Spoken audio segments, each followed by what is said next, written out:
ser entrevistado ao vivo no estúdio a vice-prefeita de Bom Estela, a Estela Alma, o professor Duda Crisão, conversa agora com a nossa convidada, Estela Matheus. Boa tarde, Duda, Samuel, os que nos acompanham em casa, prazer mais uma vez aqui com você. Receber você aqui no Estela. Estela, vamos começar com o destaque, né? A repercussão que teve o fato do executivo de Bauru em assinar os convênios lá na Caixa e você não ter sido chamada. Naquela altura você fez uma declaração pública que gerou uma dicotomia entre você e o executivo e o prefeito, mas eu só tenho a impressão que você já descobriu quais os motivos de você ser chamada.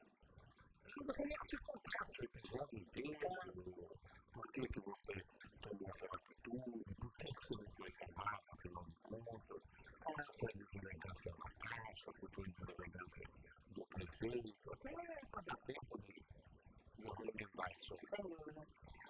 Então, todas as vezes que venho aqui, para todas as minhas entrevistas, eu tenho procurado frisar que governar, a gente não vai governar com a cabeça do outro, mas é um constante desafio.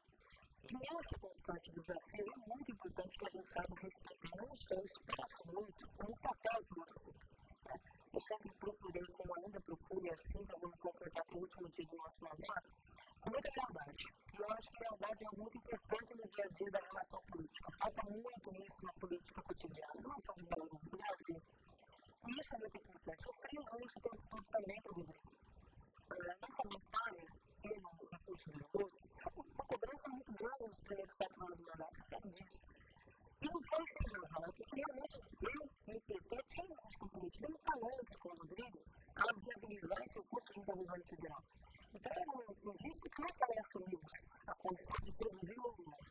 Então, nós passamos 4 anos apanhando porque não tínhamos um projeto até aquele momento de áudio, um projeto executivo pronto, chegamos a buscar pleiteias com muitas viagens, muitas reuniões, mas não tivemos no primeiro mandato como lugares diante das dificuldades que nós tivemos. Até conseguimos 84 milhões a título de financiamento, que por uma razão também não muito clara, acabou não se tornando viável e não foi sequer encaminhado para a Câmara Municipal. Então, esse é um assunto que rende muita polêmica, rende entre variados, rende para a imprensa, rende para a cidade, porque de fato esse é um tema latente. Eu costumo dizer que Bauru tem 2 grandes temas que é do século. E um esgoto que agora está resolvido com esse recurso. E o segundo é água. A água se tornou um novo século para Bauru, a partir da superação do problema dessa questão do meio ambiente com o tratamento do esgoto. E nós vencemos isso e enfrentamos muitos percalços juntos. Nós fizemos juntos o anúncio de que finalmente conseguimos esse recurso no primeiro semestre desse ano. 118 milhões, não são 118 mil milhões. É muito recurso. É fundo perdido. Então, assim, nós temos um caderno realmente de corta-corpo, né? E nesse processo todo, não só para falar, mas também na hora de dizer bem certo, nós estivemos ali e estivemos juntos. O ato formal de assinar o empenho junto à Caixa Econômica Federal que se deu na última semana, não poderia ser tratado como um ato menor, né?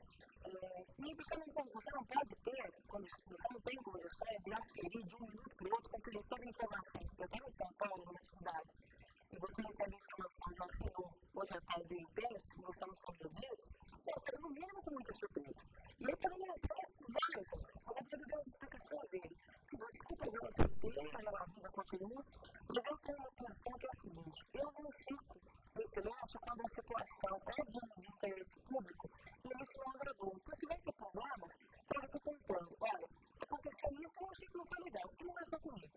Eu poderia fazer a nota pública porque eu acho que o ato, que é o empenho, que é dos mais importantes, que resguarda definitivamente o recurso, deveria envolver não só mim, mas deveria envolver os outros partidos aliados e a Câmara Municipal. Acho que simbolicamente a presença dos nossos vereadores vale a pena para aquilo. Mas isso é um ato, não é festa. É ato de festa sim, porque 118 milhões há muita razão para a festa. E nós estávamos oscilando. Tivemos 2 meses aí de burocracia para cumprir com a Caixa, que não foi pequena, detalhezinhos do projeto executivo, os técnicos que tiveram que ir para São Paulo, sentar com a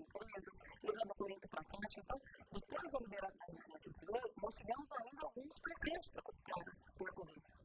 Dane nosso percalço, claro que isso afeta. Claro que a comemoração final com o povo é o momento que os grupos estão pretendo também entregando a obra. Mas a garantia dos 118 milhões, para mim, era razão para um encaminhamento político diferenciado. E como eu não costumo guardar segredo, quando eu tenho provavelmente um fio, aliás, uma fronteira que às vezes assusta, mas eu gostaria que todos fossem falando comigo e conversar com os outros. Como eu disse, não gostei, na mesma parte, eu acredito mal dele. Não, a caixa diz que os documentos estão prontos. Quando algum documento precisa de algum termo, fica pronto a caixa dos avisos. Então, é do nosso interesse acelerarmos isso. Poderia ser, por exemplo, nesse dia de manhã. Eu digo uma pessoa que não faria grande diferença. No meio do que aconteceu, eu me posicionei, ele se justificou, desculpa as assuntos, a vida segue e a gente espera que, claro, isso não aconteça de novo. Então, na cidade já tem aquele conceito que o papel da nossa vice-prefeita é realmente articular em Brasília. Existe isso hoje nos corredores, eu reconhecimento até das pessoas que dizem eu não gosto de vocês. Como fica a escala do departamento?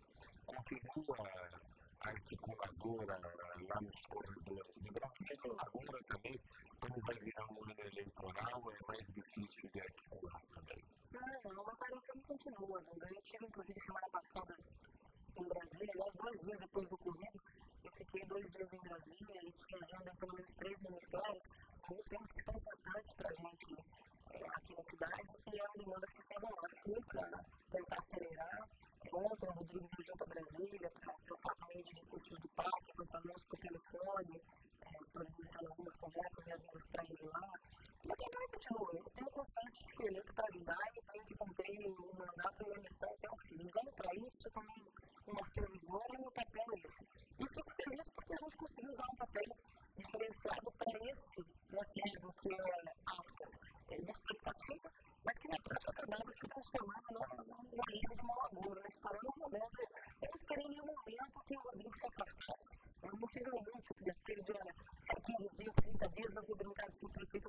Eu tenho um gabinete, tenho uma estrutura de trabalho, procuro colaborar não só com ele, mas com as cidades que com quem eu tenho o compromisso de primeira hora e de quem a gente recebeu aí o voto para continuar fazendo esse trabalho. Então, minha relação com o Brasil e levar o Chapeuzinho fica constantemente indo lá para as demandas que a gente tem na cidade, seguramente até o último dia nós vamos continuar cumprindo.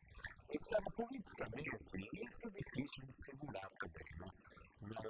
Todo mundo sabe que o PP não é o partido da presidente da República, é natural que tem que ter seus candidatos locais, Bauru, uma cidade com 300 mil habitantes.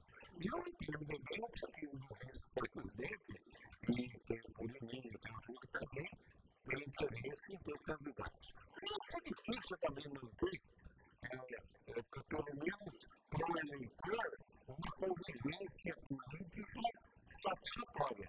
Porque a gente sabe que você é candidato mesmo, já bateu uma trave umas 2 vezes, talvez saiu governadora, não é isso? Então, pode ser uma história agora politicamente. Essa coisa do interesse que coincide com os anos eleitorais, a gente precisa ter muito cuidado.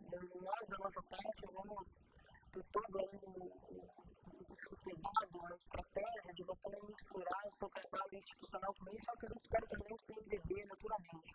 Agora, o MDB tem o seu direito de buscar espaço na ação, tentar eleger os seus deputados e depois acha o povo para presidente, né? Então, uma forma de questão, realmente, né? Uma forma de aferir a aprovação e desaprovação do beleza de democracia e isso, exatamente. Porque você tem passado, exatamente. Então, a urna é uma forma efetiva de você saber como é que o povo está te avaliando. Então, é legítimo para o PMDB, como é para o PT, como é para os outros partidos da base que também terão seus candidatos. Né?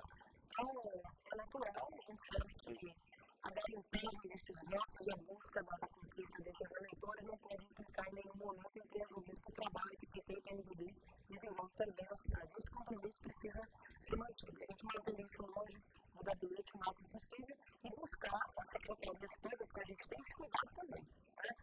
esse momento de escassez dos prédios públicos municipais, que tem muito cuidado, muita diligência na hora de encaminhar nossos projetos e desenvolver as nossas ações, para que a contaminação do período eleitoral, que é inevitável que aconteça, não se dê nem por antecipação e nem prejudique o trabalho que a gente se comprometeu diante do eleitorado de fazer junto. Você vai candidato estadual ou federal?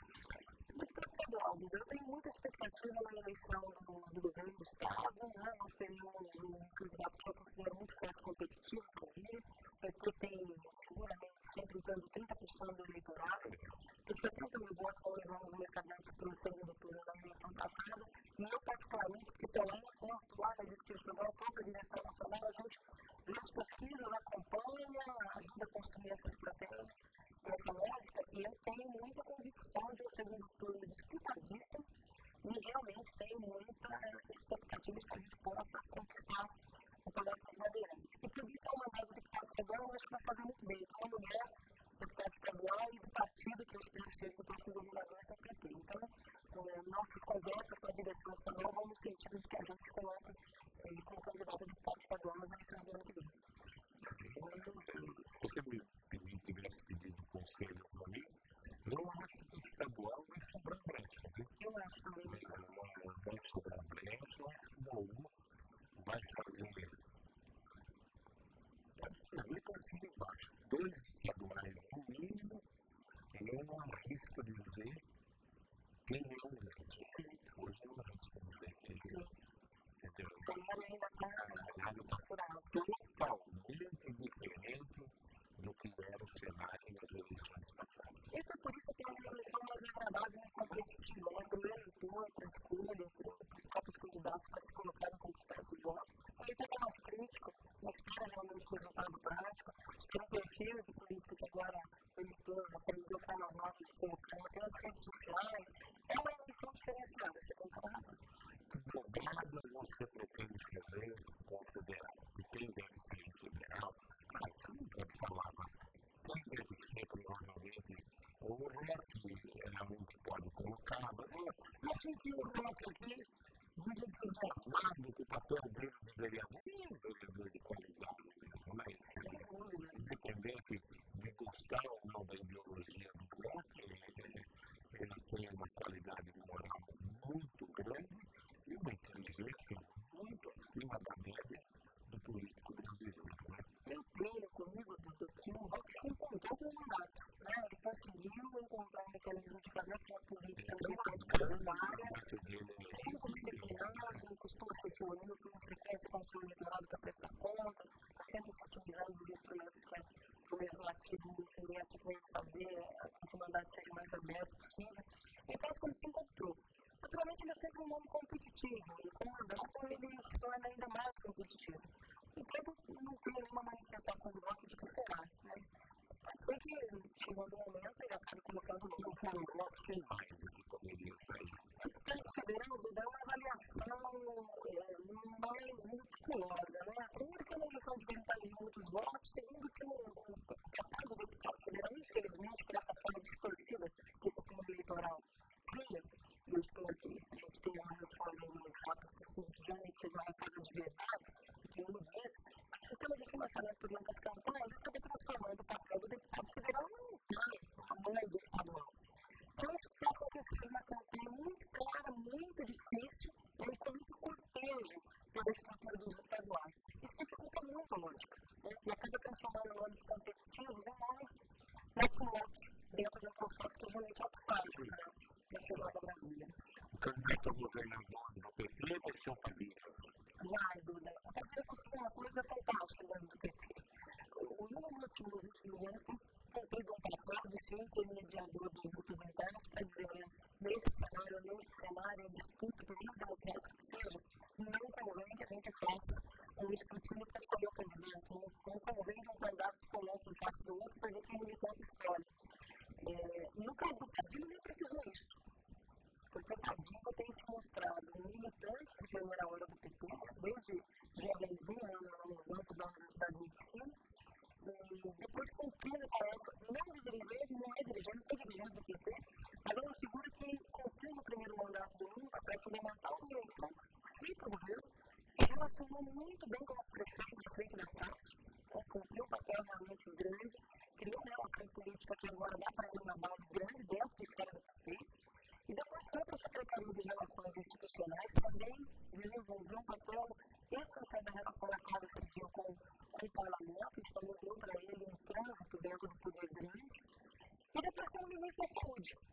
Eu penso que os movimentos de rua do último período colocou para o Padilha um dos principais pontos de interrogação de resposta de qualquer governo, municipal, estadual ou federal, que é a questão da saúde e das respostas.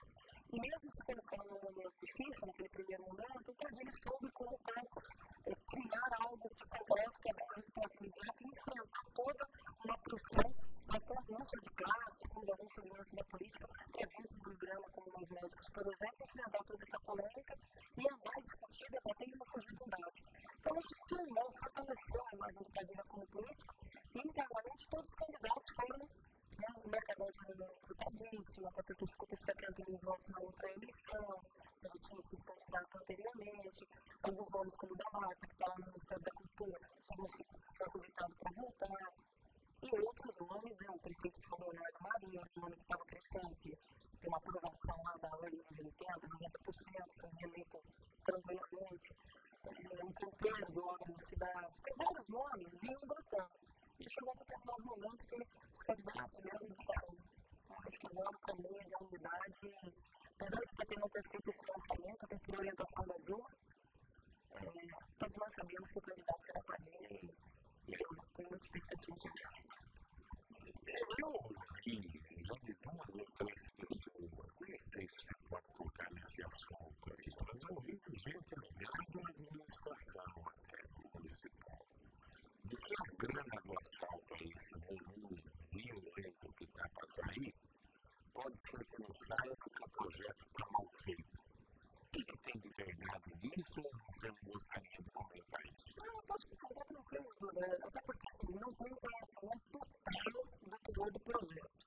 Foi um projeto de fato, naquele momento, feito com uma certa pressa por conta dos prazos, até é permitido, até um certo ponto, pelo Ministério, alguns ajustes do projeto. E ele faz mais difícil no projeto, é sempre você conseguir a dotação de recursos. E mesmo ele sendo financiado, havia uma disputa da casa de 15 para 1. Então, de cada 15 cidades que compravam recursos para a comunicação, uma queria selecionar. Porque os juros, apesar de não ser presentes, comparando com o mercado, ele é baixíssimo. Então, é muito competitiva a busca por esse recurso. Então, isso nós conseguimos. Como depende de aval da Câmara, dado o aval da Câmara. Agora, como implica em muitas avaliações políticas, ele acabou se tornando político. Deixa eu colocar um pedacinho do meu aí, que o plano que mais está contemplando, o que também é muito típico do legislativo e da relação política, que é parte, por se tornar um projeto até certo ponto polêmico, e por isso muitas histórias acabam se criando em torno do projeto do asfalto. E é necessário, porque a prefeitura não tem recursos para continuar pavimentando, mas não precisa. Vindo para cá mesmo, a gente vê o número de ruas que são incorporadas por asfalto, com ele e outras travessas que não são. No entanto, o Ministério tem feito alguns apontamentos que podem causar alguns problemas. O Rodrigo está, inclusive, em Brasília, dialogando isso desde ontem, com os apontamentos de que algumas intervenções são citadas pelo Ministério da Cidade como necessárias de serem incluídas no plano de pavimentação. E no caso de Bauru, como disse, fazia calçadas.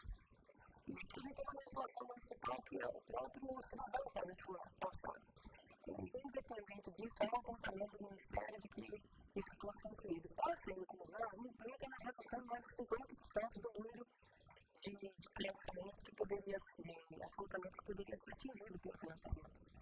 Não inviabilizaria, mas tornaria o processo minimamente sem efeito que se esperava inicialmente. Só como retorno do Rodrigo, com as próximas discussões com a Caixa e com o Ministério, que a gente vai ter realmente dados mais precisos sobre o futuro desse projeto. Nossa, sabe, eu falo com tristeza isso, porque o motivo educativo era tenta apostar na competência das forças vivas da cidade. E a prefeitura é a maior força viva da nossa comunidade, que procura respeitar, enaltecer, cobrar e ver sair as coisas. Mas começa a se cristalizar que o pessoal da prefeitura, do executivo, ruim de projeto, viu? Entendeu? Eu vi isso outro dia conversando com esse prefeito, você está entendendo, né? Com tristeza até, e eu não vi isso pelo secretário municipal, que nós temos dificuldade para fazer programa. Esse amadorismo não pode acontecer, né, Estela? Duda, eu acho que a gente vem caminhando para o primeiro ano do segundo mandato e pode ainda ter tempo, apesar da escassez do caixa, de buscar algumas iniciativas que ajudem a gente a melhorar. Eu me lembro de uma conversa, antes de nós tomarmos posse, mas depois da vitória, em novembro, eu fui com o Rodrigo para Brasília. Nós sentamos com uma reunião na Casa Civil, na época o presidente Miguel Lula e o Gilberto Carvalho era o ministro-chefe do gabinete da presidência. Então, eu tenho uma relação muito boa, muito antiga, com o primeiro da sede, as comunidades de Cristãos e Bairros, então a gente tem uma ligação interna do partido muito forte. Isso não dava um acesso muito privilegiado. E nós fomos fazer essa conversa nos mesmos papéis.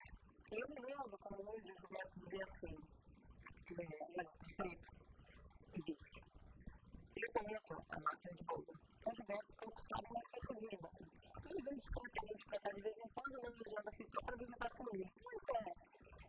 Na prática, vocês podem ser um chefe, vocês estão pilotando um sistema 69 com um problema de amortecimento, com um problema de motor. Eu aconselho a melhorarem a gestão da eficiência da máquina. Não só dando qualificação para os quadros, mas também modernizando equipamentos, garantindo internet, acesso, preparação de quadros para projeto, preparando as suas equipes. Apesar de algumas medidas que acabaram acontecendo, com o termo da limite, um certo número de quadros, um número que eu considero pequeno, mas que se preocupa somente com a captação de recursos, é um avanço, Mas é um avanço obrigatório, porque agora que o governo federal só trabalha com o Sicom, então as prefeituras que não têm trabalho com isso, não conseguem avançar. Mas eu sou capaz de fazer essa minha culpa de que a gente não avançou nem um décimo daquilo que poderia, que deveria ter avançado, para que a gente pudesse, de fato, estar com uma máquina mais competitiva. E se não fosse para o primeiro lugar no pódio, está pelo menos ali entre os primeiros. Eu vou falar para você, ouvindo esse prefeito, eu estou autorizado a falar confidencialmente, ele falou isso uns 15 dias atrás. Sem dúvida, o dinheiro do asfalto não vai sair por vontade do prefeito, da prefeitura, por vontade do projeto. Tomara Deus que ele tenha errado. Tomara Deus que Mas a gente experiência. É algo que está esperando muito, né? Primeiro é o Mago do Jardim Silvestre. A vida inteira, eles carregaram o Missola para baixo e para cima. Deram por 2 vezes o cargo de assessor da Câmara através do vereador da Câmara. Para uma coisa pessoal. Brigaram para que ele fosse o presidente do PT. E hoje, desde quando ele ganhou a eleição para vereador, ele está trabalhando contra a Estela, contra o Batata e apoiando para o presidente do PT, o Cláudio da Construção. É o Mário do Jardim Silvestre. Podemos chamá-los de Judas do PT? Eu não sei se você quer responder essa pergunta, mas você aproveita e faz uma eleição rapidamente do PT no diretório, não sai, né? Eu tenho pelo menos 25 anos de militância política. Eu tenho 42 anos de idade, pelo menos desde 2015 eu militei sempre no PT, no primeiro e único partido. Tem um jargão que a gente usa internamente, que é o seguinte, para você fazer política e não sucumbir no meio do caminho, é necessário em algum momento você retirar o fígado do coração e do estômago. Então eu já não me surpreendo mais com determinadas medidas. Na política, as pessoas estão chegando e partindo o tempo todo, de acordo com a sua conveniência. Eu sou vice-prefeito, pensando eu mantenho ele presidente da Câmara uma relação institucional. A meta dele termina em alguns meses com o presidente do PT. Então essa relação protocolar vai continuar existindo. Tem razões que eu acho que não vale a pena continuar debatendo, eu acho que eu prefiro sempre pensar um passo na frente do que ficar repensando o último, mas de fato eu não tenho mais uma relação pessoal. Agora, isso não vai atrapalhar em nada a vida do PT. A eleição indicação do próprio Sandro foi uma estratégia construída para a gente há 15, 20 anos atrás. Eu comprei 3 mandatos como presidente do PT, coordenação regional, depois fui para outros espaços que eu acho que é assim da vida. Tem que procurar ir crescendo, ocupando esses espaços. No PT é assim. Eu fui para estadual e para nacional, combinando um trabalho de fazer com que o Sandro fosse presidente. E nada completamente permite ser estatuto que seja para ter mandatos, nós fomos que conduzimos o Sandro. Independente das questões mais recentes que implicaram a nossa dissolução, vamos dizer assim, da parceria política dentro do PT, nós permitimos, era parte desse projeto, que o nosso plano sobre a Tata pudesse ser presidente do PT. Eu tinha uma discordância, porque eu acho que a presidência do PT com o mandato, ela é sempre atacada. A gente debate muito isso na direção do partido. Então, quando nós escolhemos o Sandro para presidente do PT, nós tínhamos um debate, porque não dá data, que não tinha que escolher o presidente do PT, mas eram militantes não mandato. Se o mandato de vereador implica numa dedicação que é quase que exclusiva, e essa dedicação é muito questionada. Por exemplo, como deputado presidente estadual do partido, o Lula, por exemplo, agora exigiu. Eles não querem que o Lula nem que o ministro seja um deputado. Então, se dedicar ao PT, tem 2 eleições importantes. Então, por isso não foi. Mas dentro das nossas perspectivas, ele acaba sendo o nosso presidente. Nós também não temos um planejamento inicial que fez. Terminei os 3 mandatos, conduzi o Sandro por 3 mandatos com todos do PT, não só oficialmente, mas com a maioria que acompanha o PT na cidade de Bauru. E agora, sigo com o plano de fazer uma prata para dentro do PT. E agora, sem mandato, eu acho que faz sentido, porque é um militante externo, né? Tem conhecimento da Cláudio, né, que é coordenador da construção civil, Claudinho, e o Fabrício, que é da Civil do Rock. O Rock apoia o Fabrício. Exatamente. O Sandro apoia o Cláudio. Exatamente. E a Estela apoia o Macacão. Na verdade, a gente segue com o curso natural ainda, mas vamos trabalhar direitinho para dia 10 de novembro fazer a mesma coisa. O Picão, Estela é uma pedra rara para Bauru. Ela é considerada uma granha da comunidade. Com os projetos da Minha Casa Minha Vida, muitas famílias foram paradas. Por isso, ela é considerada uma das pessoas mais carinhosas de Bauru. Eu gostaria que ela viesse a ser prefeita da nossa cidade. Aí ele pergunta, Estela, é possível a instalação de um CRAS no Parque Viaduto?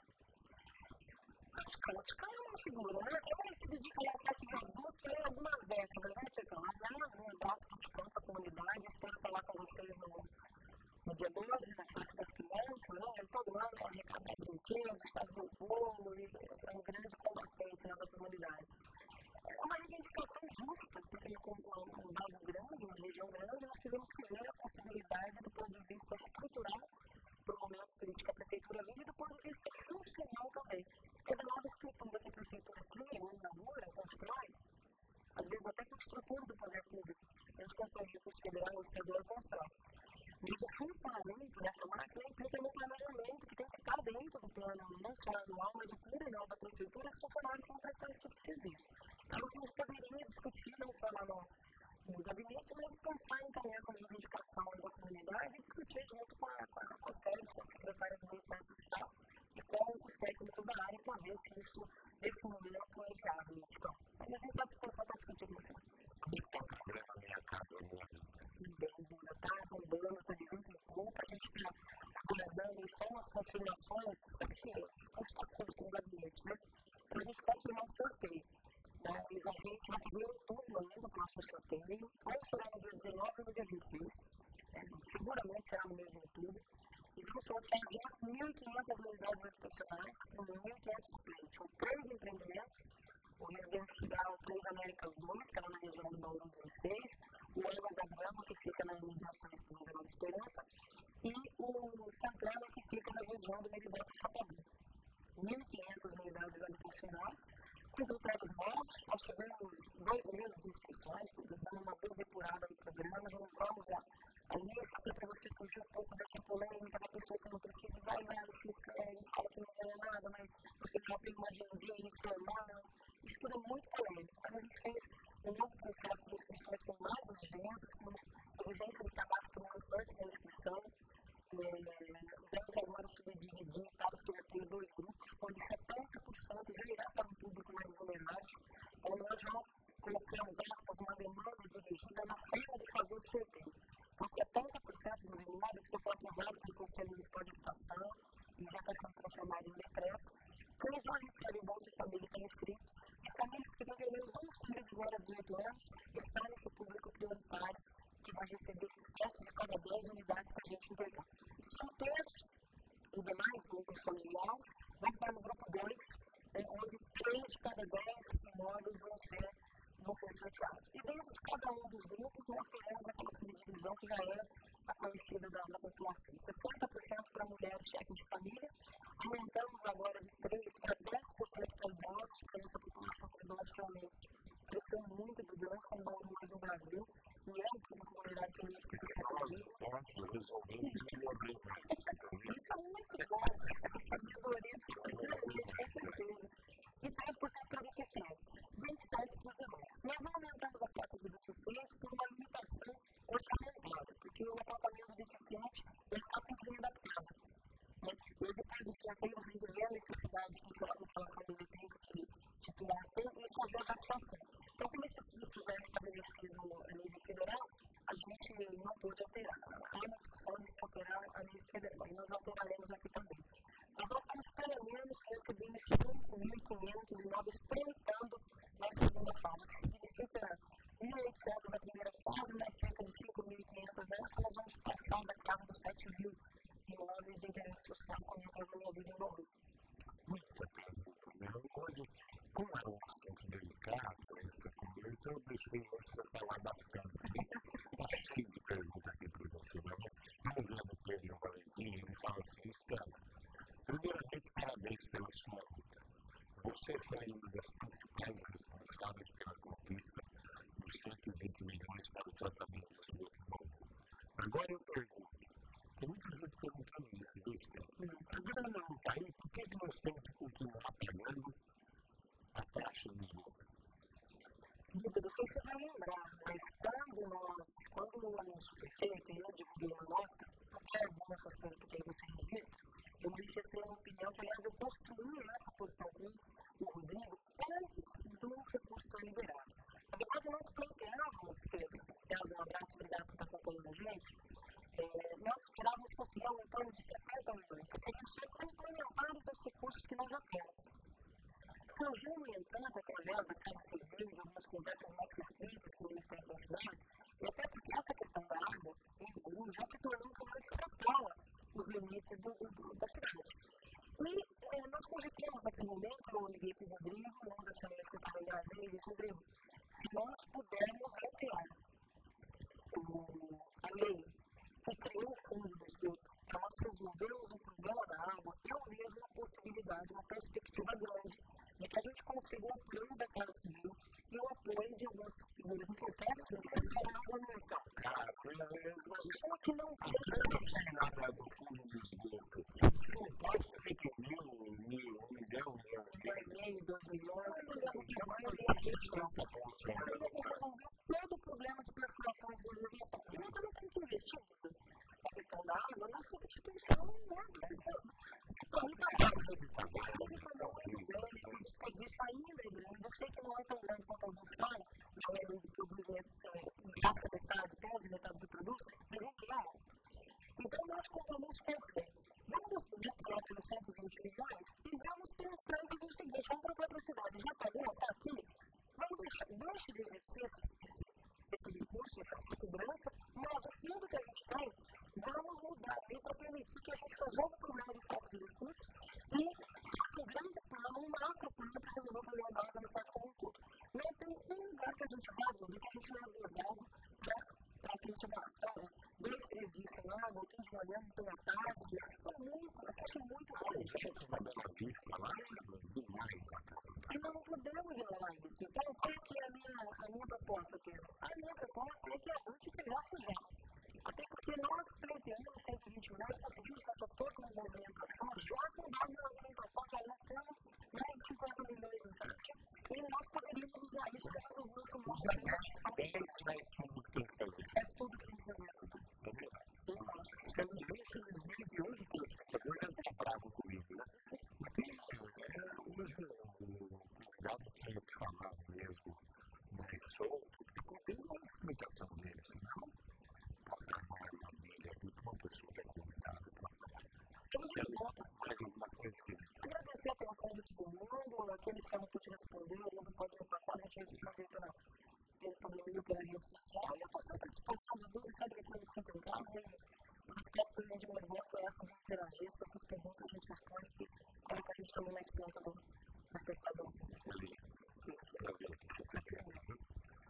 Eu gostei, parece que até que a polícia do estado de São Paulo, eu já estava começando a ficar com raiva da polícia. Vai tomar atitude quando o cara aparecer mascarado. O governador, a polícia deu ordem para usar as balas de borracha e outra coisa. Agora somos mascarados, não vai me acertar em quem não está mascarado, né? Porque o protesto é uma coisa democrática, legítima, tem que acontecer. Mas o que está acontecendo? O protesto é tudo bonito, depois aparece 50 mascarados, assume a passeata, gente séria, vai embora até com medo a hora que aparece esse pessoal que não tem legitimidade, porque se tivesse, não estava mascarado. Então a polícia tem que tomar atitude, não contra o professor, contra o trabalhador, quem está reivindicando, não. Tomar atitude quem está mascarado. Na minha época de moleque, mascarado era um bandido, né? Exatamente. Eu não sei, era um cara limpa, né? Então, botou máscara, abusador. Eu agradeço a sua audiência, continue ligado aí nos horários alternativos da TV.